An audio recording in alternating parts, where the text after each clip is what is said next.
ভাইরা আমার, বাবাজিরা, সোনার মানিকেরা, ও জওয়ানেরা, ও আল্লাহ পাকের বান্দা, ও আল্লাহ পাকের বান্দিরা, ওই সময় নবী আমার যখন বৈঠকখানায় বসে রয়েছে, একজন ইহুদি এসে আল্লাহ নবীকে সালাম দিলেন। আসসালাতু আসসালামু আলাইকা ইয়া রাসূলুল্লাহ, ইয়া হাবিবাল্লাহ।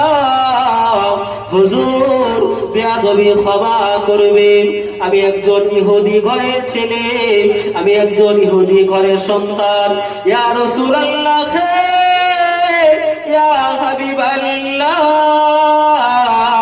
হুজুর, আমি আপনার হাতে হাত দিয়ে কলমা পড়ে মুসলমান হতে চাই। জোরে বলো সুবহান, আর একটু জোরে বলুন না সুবহান। ও সোনার মানিকেরা, ও জওয়ানেরা, যুবকেরা, ও আল্লাহ পাকের বান্দা, ও আল্লাহ পাকের বান্দিরা, ওই সময় নবীকে যখন কথা বললেন, নবী আমার ওই ব্যক্তির হাতে হাত দিয়ে, ওই ইহুদির হাতে হাত দিয়ে নবী আমার কলমা লা ইলাহা ইল্লাল্লাহ মুহাম্মাদুর রাসূলুল্লাহ, এই কলমাটা পড়িয়ে দিয়ে ওই ইহুদিকে মুসলমান করে নিলেন। জোরে বলো সুবহানাল্লাহ।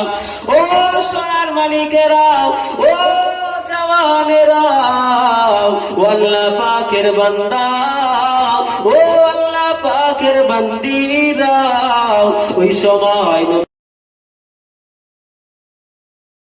ভাইরা আমার, বাবাজিরা, সোনার মানিকেরা, ও জওয়ানেরা, ও আল্লাহ পাকের বান্দা, ও আল্লাহ পাকের বান্দিরা, ওই সময় নবী আমার যখন বৈঠকখানায় বসে রয়েছে, একজন ইহুদি এসে আল্লাহ নবীকে সালাম দিলেন। আসসালাতু আসসালামু আলাইকা ইয়া রাসূলুল্লাহ, ইয়া হাবিবাল্লাহ। হুজুর, বেয়াদবি ক্ষমা করবেন, আমি একজন ইহুদি ঘরের ছেলে, আমি একজন ইহুদি ঘরের সন্তান।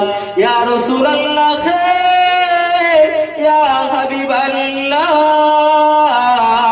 হুজুর, আমি আপনার হাতে হাত দিয়ে কলমা পড়ে মুসলমান হতে চাই।